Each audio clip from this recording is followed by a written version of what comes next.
बहू को खाना तोल कर देने वाला ससुराल। सब लोग खाना खाने आ जाइए, खाना बनकर तैयार हो गया है। शांति और रमेश ड्राइंग रूम में टीवी देख रहे थे और बाकी सब अपने रूम में थे और खाने का नाम सुनकर सब खाना खाने के लिए आ जाते हैं। लो बहू, तुम्हारी 2 रोटी, तुम भी खा लो। जी मम्मी जी। सब साथ बैठकर खाना खा रहे थे। आज का खाना बहुत अच्छा बना है। बहू, जरा मुझे थोड़ी और सब्जी और 1 रोटी और देना। हाँ, मुझे भी एक और रोटी चाहिए। यह बात सुनकर नेहा के चेहरे का रंग उड़ जाता है। लेकिन और तो रोटी सब्जी नहीं बची है, सब खत्म हो गया है। अरे ऐसे कैसे खत्म हो गया? अभी तो हमने खाना खाना शुरू ही किया है और 1 एक्स्ट्रा रोटी मांगने पर ही खाना खत्म हो गया। जी मम्मी जी, मैंने आप लोगों से पूछा था कि आपको कितना खाना खाना है, तो सबने गिनकर अपने हिस्से की रोटी बता दी थी, तो उसी हिसाब से मैंने नाप तोल कर खाना बनाया था। लो जी, कर लो बात। अब हमें इस घर में ढंग से खाना भी नसीब नहीं होगा। क्या अब हम लोग पेट भर के खाना भी नहीं खा सकते? हाँ, ये तो बहुत ज्यादा गलत बात है नेहा तुम्हारी। तुम्हें एक्स्ट्रा खाना बनाना चाहिए। अगर किसी को एक्स्ट्रा भूख लगी है या कोई एक्स्ट्रा खाना खाने बैठा है तो क्या होगा? सबकी डांट सुनने के बाद नेहा काफी उदास और परेशान हो जाती है। ठीक है, मैं आगे से ध्यान रखूंगी। इस तरह सबका मूड खराब हो जाता है और सब खाना खाकर अपने अपने कमरे में चले जाते हैं। शांति इस बारे में अपने पति रमेश से बात करती है। सच कहूँ तो हमारी बहू को बिल्कुल भी तमीज और सेंस तो है ही नहीं। उसे पता ही नहीं है कि किस तरीके से घर को चलाना चाहिए और किस तरीके से सारे काम करने चाहिए। सच में इस बहू ने तो हमें परेशान करके रख दिया है। हाँ बिल्कुल, अब तो मैं भी बहू से परेशान हो गया हूँ। उसकी आदतें मुझे समझ नहीं आती। इस तरह सब सो जाते हैं और अगले दिन सुबह उठकर नेहा फिर से सबके लिए नाश्ता बनाती है और इस बार उसने थोड़ा एक्स्ट्रा ही नाश्ता बनाया था। उसने नाश्ते में सबके लिए आलू के पराठे बनाए थे। आलू के पराठे तो बहुत ही स्वादिष्ट बने हैं। मेरे लिए एक एक्स्ट्रा पैक कर देना भाभी। हाँ, मैंने तुम्हारे लिए एक्स्ट्रा ही पैक किए हैं। मैं जानती हूँ कि तुम्हें आलू के पराठे कितने पसंद हैं, लेकिन इन आलू के पराठे के अंदर जरा सा नमक मिर्च कम है। अगर जरा अच्छे से नमक और मिर्च होता तो ज्यादा अच्छा लगता। हाँ, थोड़ा चटपटा होने का स्वाद कम आ रहा है। मुझे तो कोई कमी नहीं लग रही है। मुझे तो पराठे बहुत स्वादिष्ट लग रहे हैं। तुमने अपनी राय दी तो क्या हम अपनी राय नहीं दे सकते? बीच में बोलना जरूरी है। अच्छा ठीक है, मुझे ऑफिस के लिए लेट हो रहा है, अब मैं जा रहा हूँ। इतना कहकर यश वहां से उठकर चला जाता है और उसके बाद घर के बाकी सदस्य अपने अपने कामों में लग जाते हैं। नेहा ने पहले घर की साफ सफाई की और उसके बाद उसने कपड़े धोने के लिए वॉशिंग मशीन में कपड़ों को डाल दिया। जब तक कपड़े धुलकर तैयार होंगे तब तक मैं जरा नीचे जाकर कुछ ठंडा पी लेती हूँ, बड़ी गर्मी लग रही है। नेहा नीचे आती है और रसोई की तरफ जा रही थी तो शांति उससे पूछती है, अरे बीच में कपड़े धोते धोते कहाँ जा रही है? ऊपर बड़ी गर्मी लग रही थी मम्मी जी, तो सोचा कि कुछ अच्छा सा पीने के लिए ठंडा बना लेती हूँ। तो क्या सिर्फ अपने लिए बनाएगी? हमारे लिए भी बना दे, हमें भी बड़ी गर्मी लग रही है। एक काम कर, बढ़िया सा नींबू शिकंजी बना ले। जी ठीक है मम्मी जी। उसके बाद नेहा रसोई में जाकर नींबू शिकंजी बनाती है और वो सबसे पहले शांति और रमेश को देती है और खुद भी एक गिलास में अपने लिए शिकंजी डालकर पीने लगती है। शांति देखती है कि जग में थोड़ी और शिकंजी बची है। ला, ये सारी शिकंजी मुझे दे दे, मुझे बड़ी गर्मी लग रही है, बहुत गला सूख रहा था, इसे पीकर काफी अच्छा लग रहा है। नेहा शिकंजी देकर वहां से चली जाती है और उसके बाद कपड़े धोने लगती है। अब आप भी सोच रहे होंगे कि आखिर ये सब यहाँ क्या चल रहा है, लेकिन आप अपनी सीट बेल्ट को अच्छे से बांध लीजिए क्योंकि अभी हम आगे बढ़ते हैं और जल्दी ही जानने वाले हैं कि वहां पर सब क्या हो रहा है। नेहा ने सारे कपड़े धो लिए थे और उसके बाद वो उन्हें सुखा रही थी। तब शांति वहां पर एक साड़ी लेकर आती है। अरे बहू, जरा मेरी ये साड़ी भी धो देना। मम्मी जी, अब तो मैंने सारे कपड़े धो दिए और मशीन से भी सर्फ का पानी निकाल लिया है। अब सिर्फ एक साड़ी धोने के लिए मुझे अलग से एक्स्ट्रा सर्फ डालना होगा। और आप ही तो मुझे हमेशा कहती हैं कि इस तरीके से सर्फ की बर्बादी होती है, तो अब तो ये साड़ी नहीं धुल पाएगी, मैं इसे कल धो दूंगी। इतना कहकर नेहा वहां से चली जाती है और ये बात सुनकर शांति को बहुत गुस्सा आ जाता है। इसकी इतनी हिम्मत कि आजकल मुझे ही जवाब दे रही है और कोई भी काम ठीक से नहीं कर रही है। मैं देख रही हूँ कि दिन ब दिन इसके तेवर ही बदलते जा रहे हैं। लगता है इसका कुछ तो करना पड़ेगा। वहीं दूसरी तरफ नेहा जब शाम को मॉल गई थी तब वहां से कुछ सामान खरीद रही थी और अपनी सहेली पायल से कहती है, यार पायल, तूने जो जो कहा था मैंने वो सब तो कर लिया है, पर क्या सच में मुझे वहाँ पर जॉब मिल जाएगी ना? हाँ यार, चिंता मत कर, और वहाँ पर जॉब करना सबसे इजी है। तेरे लिए एक्सेल शीट्स बनाना तो बाएं हाथ का खेल है, इसीलिए मैं चाहती हूँ कि तुझे वहाँ काम मिल जाए, क्योंकि वो वर्क फ्रॉम होम भी है और काफी इजी भी है और बहुत कम देर काम करना है। सच में मैं बहुत डेस्परेट हूँ इस जॉब को करने के लिए। मुझे किसी भी हालत में जॉब चाहिए क्योंकि अब बस बहुत हो चुका है।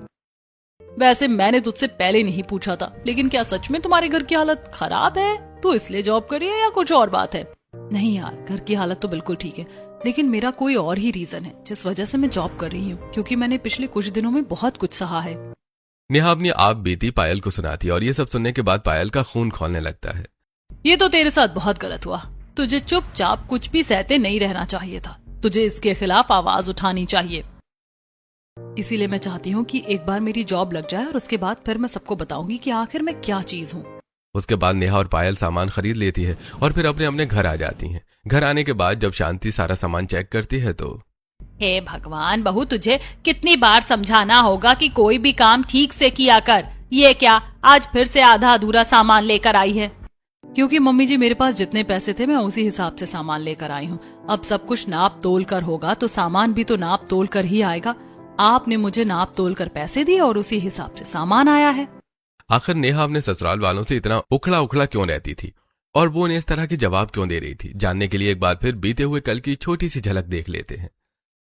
अरे यार, मेरा ना कुछ मीठा खाने का बड़ा मन कर रहा है। हाँ, फ्रिज में बर्फी रखी है, वही खा लेती हूँ।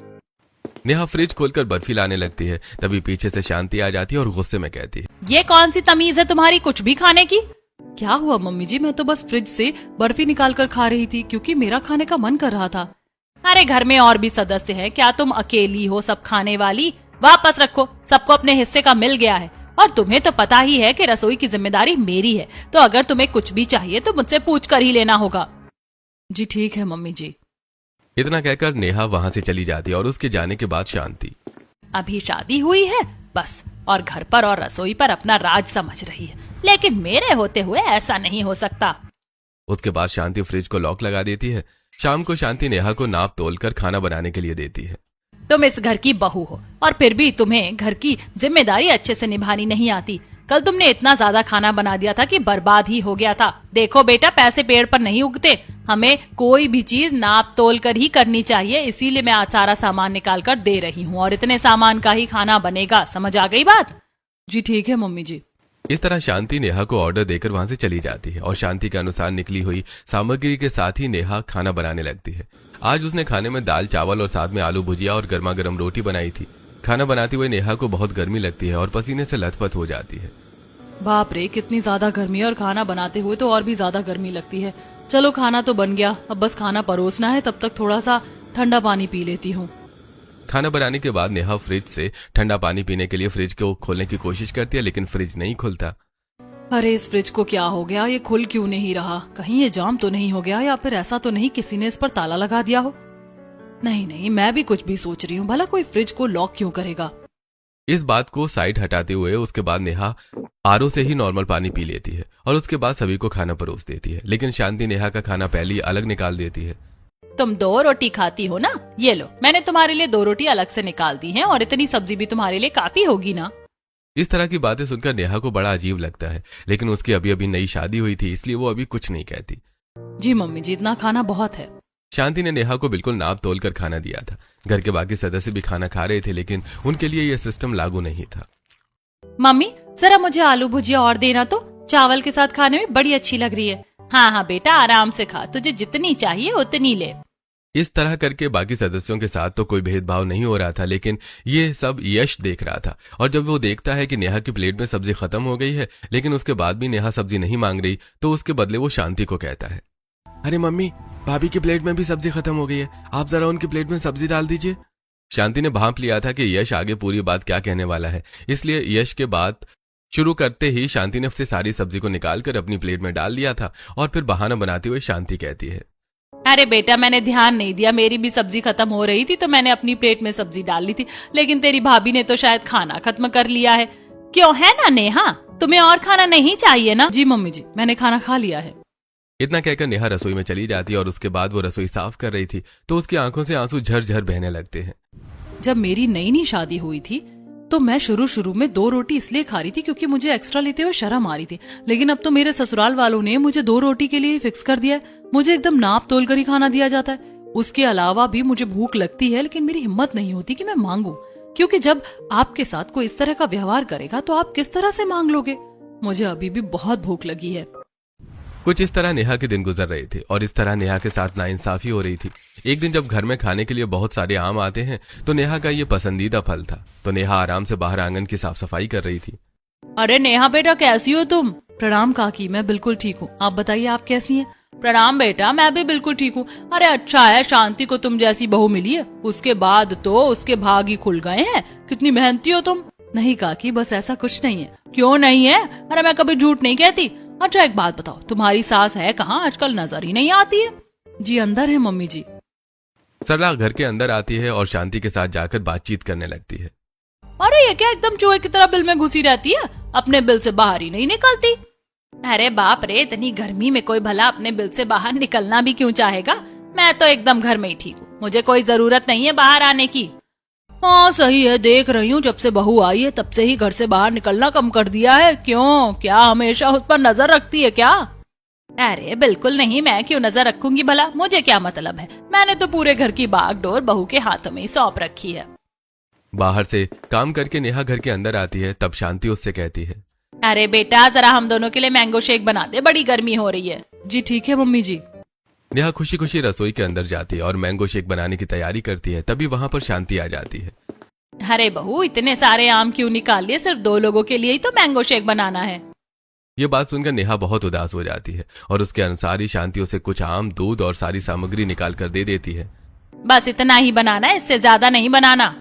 इतना कहकर शांति वहां से चली जाती है और उसके बाद नेहा को दी हुई सामग्री के अनुसार ही वो मैंगो शेक बना देती है और शांति को और सरला को दे देती है। अरे बेटा, सिर्फ हम दोनों के लिए बनाया है या अपने लिए भी बनाया है? जा ले आ, तू भी हमारे साथ बैठकर पी ले। इस बात पर नेहा हिचकिचा जाती है। वो काकी, दरअसल अरे बहू को मैंगो इतना कुछ खास नहीं अच्छा लगता, इसीलिए उसने अपने लिए नहीं बनाया। इस तरह शांति इस बात को साइड हटा देती है। अच्छा तेरी बड़ी बेटी का क्या रहा, कब आ रही है? उसका कुछ नहीं पता, हमारे लिए तो उसके पास अब टाइम ही नहीं रहता, देखते हैं कब आएगी। और फिर शाम को जब निधि कॉलेज से वापस आती है, भाभी आप मेरे लिए जरा कोल्ड कॉफी बना देना। ठीक है। नेहा निधि के लिए कोल्ड कॉफी बना देती है और उसे पीने के लिए दे देती है। कुछ एक्स्ट्रा कोल्ड कॉफी बचती है तो वो लेकर आती है और खुद पीने लगती है। तो इस बात पर निधि कहती है, क्या भाभी आपको एक्स्ट्रा बनाने की क्या जरूरत? और एक्स्ट्रा बनी थी तो आपने मुझे दी क्यों नहीं? मेरा और कोल्ड कॉफी पीने का बहुत मन कर रहा था। ये बात सुनकर नेहा को बड़ी शर्मिंदगी महसूस होती है। कोई बात नहीं, अब तो आप ही पी लीजिए। इस तरह अक्सर नेहा को हर किसी से ताने मिल रहे थे। बाद में निधि फ्रिज से आम निकाल कर खाने लगती है और उसने एक बारी में 3-4 आम खा लिए थे। नेहा का भी आम खाने का बड़ा मन कर रहा था, उसके पेट में गुड़गुड़ हो रही थी। मैंने दोपहर से कुछ नहीं खाया, बहुत ज्यादा भूख भी लग रही है और सच कहूँ तो मेरा आम खाने का भी बहुत मन कर रहा है। क्या मैं एक आम निकाल कर खा लूं? खा लेती हूँ। अब फ्रूट्स तो घर में सभी के लिए आते होंगे ना। अभी तो मम्मी जी भी नहीं है, अभी खा लेती हूँ। नेहा का इतना ज्यादा आम खाने का मन कर रहा था कि वो खुद पर कंट्रोल नहीं कर पाती और वो रसोई में जाकर एक आम निकाल कर काटने लगती है कि तभी पीछे से शांति आ जाती है। अरे बहू, मुझसे बिना पूछे तू रसोई में क्या कर रही है? शांति की आवाज सुनकर नेहा अचानक से डर जाती है और घबराते हुए कहती है, मम्मी जी दरअसल कुछ नहीं, बस एक आम खा रही थी मैं। अरे इस तरीके से भला कौन आम खाता है? ये भी कोई आम खाने का तरीका हुआ? और अगर तुम्हें आम भी खाना था तो तुमने मुझसे क्यों नहीं पूछा? तुम्हें पता है ना कि अभी रसोई की जिम्मेदारी मेरी है और रसोई में राशन तुम्हारे ससुर जी ही भरवाते हैं, तो तुम्हें कुछ भी करने से पहले हमसे पूछना चाहिए। लाओ दो, मैं तुम्हारे लिए आम काट देती हूँ। शांति आम काटती है और उसमें से बिल्कुल पतली पतली 2 स्लाइस करके नेहा को पकड़ा देती है। लो, अगर एक बारी में खाओगी तो खत्म हो जाएगा ना, इसीलिए थोड़ा थोड़ा खाना चाहिए। इतना कहकर शांति गुस्से में वहां से चली जाती है और नेहा की आंखों में आंसू आ जाते हैं। तब वो अपने मायके के दिनों को याद करने लगती है। मम्मी मेरा आम खाने का बहुत मन कर रहा है। आपको पता है ना कि मैंगो सीजन शुरू हो गया है, तो आप मेरे लिए आम क्यों नहीं लेकर आई बाजार से? अरे बेटा, अभी सीजन उतने अच्छे से शुरू नहीं हुआ है और अभी जो आम आ रहा है इतना कुछ खास भी नहीं आ रहा है। जब अच्छे मीठे और ताजे आम आएंगे तो मैं तुम्हारे लिए लेकर आ जाऊंगी। तभी वहां पर नेहा के पिता आ जाते हैं और उन्होंने अपने हाथों में बहुत सारे आम लिए हुए थे। देखो मैं अपनी गुड़िया रानी के लिए क्या लेकर आया हूँ, उसकी पसंदीदा चीज। ये देखकर नेहा बहुत ज्यादा खुश हो जाती है और उसके बाद वो एक्साइटेड होकर कहती है, वाह पापा, आप सच में दुनिया के सबसे बेस्ट पापा हो। अब समझ आता है कि क्यों लड़की अपने पापा की लाडली होती है, क्योंकि उनके पापा उनकी हर इच्छा पूरी करते हैं। हाँ बेटा, बिल्कुल तुम्हारी खुशी के लिए मैं कुछ भी कर सकता हूँ। ये लो तुम्हारा पसंदीदा आम, जितना मन चाहे उतना खा लेना। ठीक है पापा। अच्छा, अगर आपने आम लाकर दे दिए हैं और मम्मी ने आम लाकर नहीं दिए तो मम्मी अच्छी नहीं है, बस पापा ही अच्छे हैं। और जो मम्मी तुमसे घर का काम नहीं करवाती और तुम्हें इतना स्वादिष्ट खाना बनाकर खिलाती है उसका कुछ नहीं। ऐसा नहीं है मम्मी, आप भी वर्ल्ड की सबसे बेस्ट मम्मी हो। आखिर अभी आप ही तो मेरे लिए मैंगो शेक बना कर दोगी। आप दोनों सबसे अच्छे हो। मस्का लगाना कोई इससे सीखे। नेहा की मम्मी उसके लिए मैंगो शेक बनाती है और उसे देती है, और नेहा अपने मायके में अपनी मर्जी से कभी भी किसी भी समय कोई भी चीज निकाल कर खा लेती थी। जब फ्रिज में सब आम खत्म हो जाते हैं और महेश एक दिन फ्रिज खोलकर देखता है तो फ्रिज में आम खत्म हो गए हैं और नेहा की पसंदीदा स्ट्रॉबेरी भी खत्म हो गई है, आज लेकर आनी होगी। शाम को महेश बाजार से मैंगो और स्ट्रॉबेरी लेकर आता है और नेहा के लिए उन्हें फ्रिज में पहले से ही रख देता है। इसीलिए ससुराल ससुराल होता है और मायका मायका होता है, और दोनों की ही अलग पहचान होती है। यहाँ पर मुझे बिल्कुल नाप तोल कर खाना दिया जा रहा है। कई बार तो इतनी भूख लगती है कि बस रुका ही नहीं जाता। बिल्कुल मुझे नाप तोल कर आम दिया है, मुझे ये भी नहीं खाना। गुस्से में नेहा जो बाकी 2 स्लाइस शांति ने उसे दी थी उसे भी छोड़कर वहां से चली जाती है, और जब बाहर आकर देखती है तो निधि आराम से सोफे पर बैठकर अपनी पसंद से 3-4 आम खा रही थी। मम्मी मेरा और आम खाने का मन कर रहा है, ये आम तो सच में बहुत स्वादिष्ट और मीठे हैं। अभी बहुत खा लिया, अभी थोड़ी देर में जाकर खा लेना, एक साथ इतने आम खाना अच्छा नहीं है। लेकिन अभी तो आम का सीजन चल रहा है, अब नहीं खाऊंगी तो कब खाऊंगी? अच्छा ठीक है, जा लेकर आ जा। नेहा ये सब देख रही थी और वो चुपचाप अपने कमरे में चली जाती है। इस बारे में वो रोहन से बात करने की कोशिश करती है। दरअसल मुझे ऐसा लगता है कि मम्मी जी मेरे साथ थोड़ा सा भेदभाव कर रही हैं। सिर्फ मेरे लिए ही खाने पीने पर रोक टोक लगाई जाती है और मुझे एकदम नाप तोल कर ही खाना मिलता है। ये बात सुनकर रोहन गुस्से से भड़क जाता है। तुम्हारी इतनी हिम्मत कि तुम मेरी मम्मी के ऊपर इल्जाम लगा रही हो? तुम्हें पता भी है कि तुम कैसा इल्जाम लगा रही हो? अरे तुम्हें हम अपने साथ बिठाकर खाना खिलाते हैं और जो हम खाते हैं वही तुम्हें खाने के लिए देते हैं, उसके बाद भी तुम ऐसा कैसे बोल सकती हो? लेकिन इतने दिनों से जो मैंने महसूस किया है वही मैं आपको बता रही हूँ। बस बहुत हो गया, मुझे कोई शौक नहीं है तुम्हारी ये सब फालतू की बातें सुनने का। मम्मी जो कह रही हैं अपने हिसाब से सही कर रही हैं। इस तरह रोहन भी गुस्से से नेहा को फटकार कर वहां से चला जाता है और नेहा बिल्कुल अकेली हो जाती है। कुछ दिन बाद उसके माता पिता उससे मिलने आते हैं। वो उसके लिए ढेर सारे आम और घेवर लेकर आते हैं। अपने मम्मी पापा को देखकर नेहा बहुत ज्यादा खुश हो जाती है।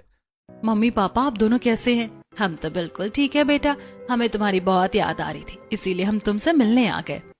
हाँ बेटा, तुम ठीक तो हो ना? यहाँ पर तुम्हें कोई परेशानी तो नहीं है? नहीं पापा, मुझे कोई परेशानी नहीं है। आप बैठिए, मैं आप दोनों के लिए चाय नाश्ता बना कर लाती हूँ। नेहा आराम से रसोई में जाकर चाय नाश्ता बना रही थी और वो बहुत ज्यादा खुश थी। लेकिन आज फिर से शांति से नीचे दिखाने का कोई मौका नहीं छोड़ती। शांति वहां आती और एकदम नाप तोल कर ही नेहा को सामान दे देती है, जिसकी वजह से आज तो नेहा को बहुत ज्यादा गुस्सा आ जाता है। मम्मी जी, आप मुझे हमेशा नाप तोल कर खाना देती हैं, फिर भी मैं उसमें खुश रहती हूँ। लेकिन आज मेरे मम्मी पापा आए हैं तो कम से कम उनके लिए तो मुझे थोड़ा एक्स्ट्रा ही बनाना चाहिए, वरना वो क्या सोचेंगे। ओहो, बड़ी आई मम्मी पापा की हिमायत लेने वाली। मैंने जितना दिया है उसी में खाना बनाना होगा, ठीक है ना? ये रसोई मेरे हिसाब से चलती है और मैं सब कुछ नाप तोल कर ही दूंगी। इतना कहकर शांति वहां से चली जाती है और उसके बाद नेहा को गुस्सा आता है, तो वो उसके जाने के बाद और सामान लेकर एक्स्ट्रा खाना बना देती है और सबको चाय नाश्ता परोसती है। अपनी बात न मानते हुए देखकर शांति को बहुत गुस्सा आ जाता है और सबके चाय नाश्ता करने के बाद, तुमसे मिलकर बहुत अच्छा लगा बेटा हमें। अगर तुम्हें कभी भी कोई परेशानी हो या हमारी जरूरत हो तो हमें जरूर बताना। ठीक है पापा, आप चिंता मत कीजिए, सब ठीक है। सुनीता और महेश के जाने के बाद जब नेहा एक्स्ट्रा खाना गाय को डाल रही थी तो पीछे से रमेश आता है और ये देखकर गुस्से में कहता है, इतना ज्यादा खाना बर्बाद कर दिया, यही नतीजा होता है जब बड़ों की बात नहीं मानी जाती तो। पैसे का पेड़ पर उगते हैं। अरे मैं अपनी मेहनत की कमाई से इस रसोई में राशन भरवाता हूँ, तुम्हें सब कुछ नाप तोल कर करना चाहिए। इस तरह रमेश ताना देकर वहां से चला जाता है। हर वक्त इस तरह के ताने सुनना नेहा के बर्दाश्त से बाहर हो चुका था। जब नेहा घर के अंदर आती है तो, इतना ज्यादा खाना बनाया है क्या? ये सारा खाना तेरे बाप के पैसे से आ रहा है? एक तो यहाँ पर बैठे बिठाए फ्री में खाना मिल रहा है और ऊपर से उसमें भी अपनी मर्जी चला रही है। अरे जो कमाता है ना उसे पता होता है कि एक एक पाई की कीमत क्या होती है। बस आज तो नेहा की अति हो चुकी थी और अब नेहा ने डिसाइड कर लिया था कि अब वो और बदतमीजी नहीं सहेगी। बस बहुत हो गया, अब मैं ये सब और ज्यादा बर्दाश्त नहीं करने वाली। ऐसा ससुराल मिला है ना जो बहू को खाना तोल कर देता है, तो कोई बात नहीं, अब बहू भी सब कुछ तोल कर ही करेगी। फाइनली मुझे जॉब मिल गई, मुझे यकीन ही नहीं हो रहा। थैंक गॉड, अब मैं बताती हूँ कि क्या होता है अगर बहू के साथ भेदभाव किया जाता है और उसे नाप तोल कर खाना दिया जाता है, तो बहू भी अब सब कुछ तोल कर ही करेगी। अब नेहा को वर्क फ्रॉम होम जॉब मिली थी और वो फ्रीलांसिंग कर रही थी। उसे कुछ एक्सेल शीट बनानी थी, उसको उसके पर वर्क पेमेंट मिलती थी। कपड़े धोने के बाद नेहा जब अपने लैपटॉप से काम कर रही थी तो, चलो मेरा काम तो हो गया, आज मेरी पेमेंट भी आ जाएगी और अपनी मर्जी से ऑनलाइन बहुत सारे फ्रूट्स मंगवा कर खाऊंगी।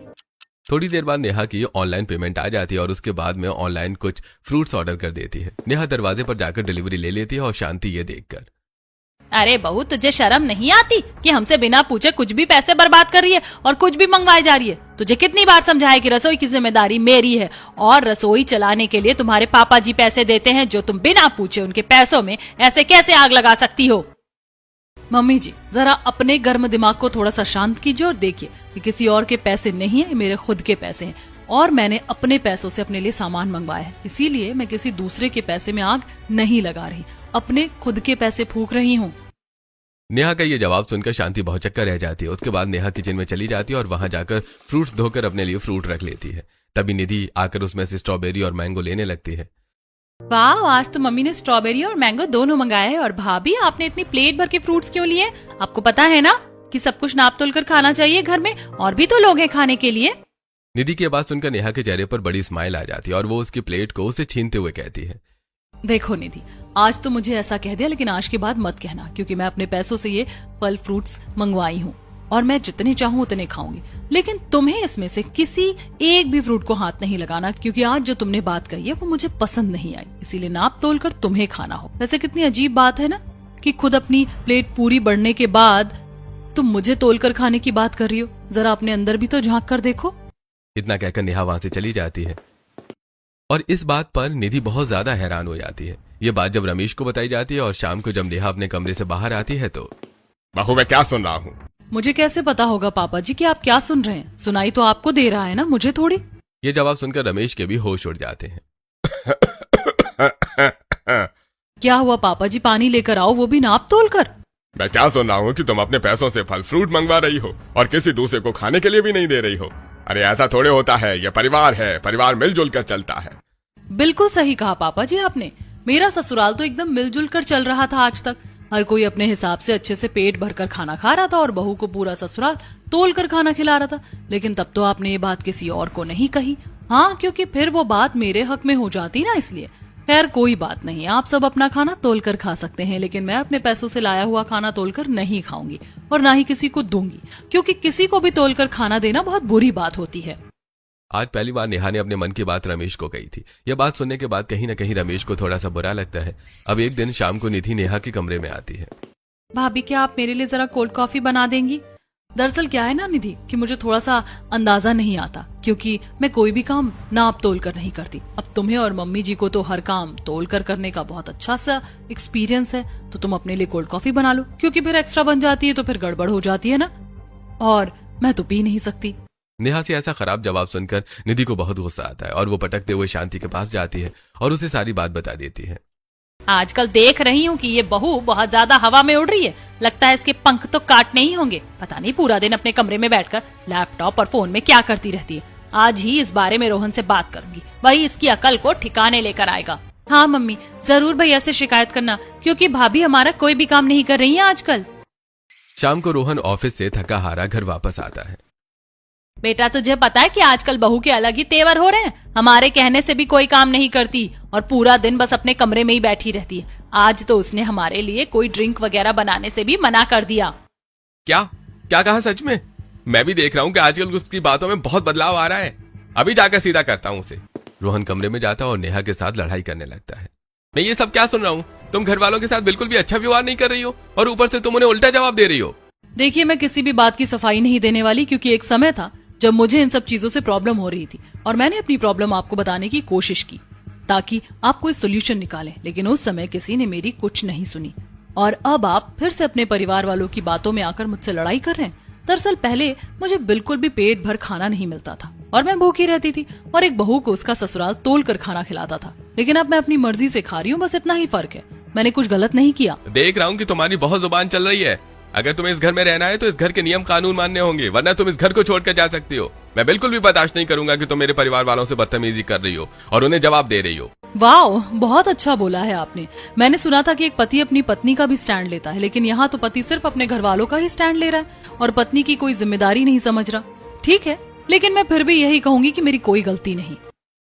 इस तरह नेहा और रोहन की लड़ाई बहुत ज्यादा बढ़ जाती है। और इस बात से नेहा काफी परेशान हो जाती है। और शाम को जब नेहा किचन में खाना बना रही थी तो उसे चक्कर आ जाता है और वो बेहोश हो जाती है। तेज गिरने की धम्म सी आवाज सुनने के बाद सब रसोई में जाते हैं और नेहा को बेहोश देखकर परेशान हो जाते हैं। नेहा, नेहा आंखें खोलो। जल्दी जल्दी से नेहा को अस्पताल ले जाया जाता है और वहां पर उसे एडमिट किया जाता है। उसे ग्लूकोज वगैरह लगाया जाता है। देखिए, हम तो रिपोर्ट देखकर बहुत हैरान है कि आखिर इनके अंदर इतना कम न्यूट्रिशन कैसे हो गया। क्या आप लोग इन्होंने बिल्कुल भी खाना पीना नहीं देते? इनके अंदर इतनी ज्यादा कमजोरी है और ये बहुत स्ट्रेस में है। इन्हें ठीक होने में काफी समय लगेगा और ये 2 मंथ प्रेग्नेंट भी है। क्या आप लोगों ने कभी इनका ध्यान नहीं दिया? ये बात सुनकर सभी घर वालों के होश उड़ चुके थे और तभी वहां पर घर के एक और सदस्य की एंट्री होती है, नेहा की मैरिड नंद की, जो कि काफी दूर से ये सब जानने के बाद मिलने आई थी।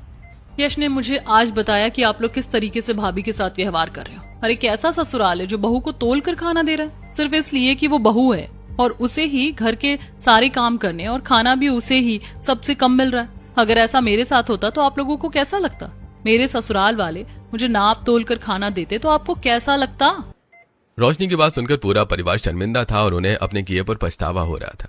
सच कहूं तो जिस दिन बहू ने अपने दिल की सारी बात मुझसे कही उसी दिन मुझे शर्मिंदगी महसूस हो रही थी, लेकिन मैं फिर भी चुप रहा।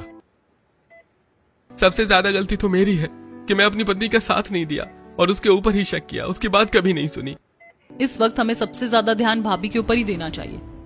वही इस घर के वंश को आगे बढ़ाएंगे। उम्मीद हम भाभी से बहुत कुछ कर रहे हैं, लेकिन हम उन्हें बदले में क्या दे रहे हैं? पूरे परिवार की जिम्मेदारी सिर्फ भाभी ही संभाल रही है, लेकिन फिर भी उनके साथ ऐसा व्यवहार करना बहुत गलत है। रोशनी के समझाने के बाद सबको अपनी गलती का एहसास होता है और जब कुछ दिन बाद नेहा घर वापस आती है तो सब उससे अपनी गलती की माफी मांगते हैं।